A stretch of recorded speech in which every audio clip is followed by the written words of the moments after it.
സിഡ്നിയിലെ Bondi ബീച്ചിൽ Hanukkah ആഘോഷത്തിനിടെ നടന്ന ഭീകരാക്രമണത്തിൽ രക്ഷകനായി എത്തിയ അഹമ്മദ് അൽ അഹമ്മദിനെ ആശുപത്രിയിൽ സന്ദർശിച്ച് പ്രധാനമന്ത്രി ആന്റണി ആൽബനീസ്. അദ്ദേഹത്തോട് നന്ദിയും പ്രധാനമന്ത്രി അറിയിച്ചു.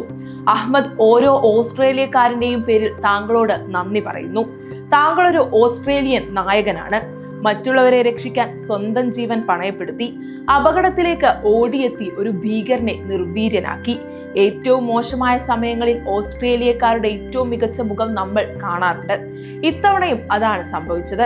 ആക്രമണത്തിൽ ഗുരുതരമായി പരിക്കേറ്റ് ചികിത്സയിലായിരുന്ന അഹമ്മദിനെ സന്ദർശിച്ച ശേഷം പ്രധാനമന്ത്രി ഇങ്ങനെയായിരുന്നു പറഞ്ഞത്: നമ്മുടേത് ധീരമായ രാജ്യമാണ്.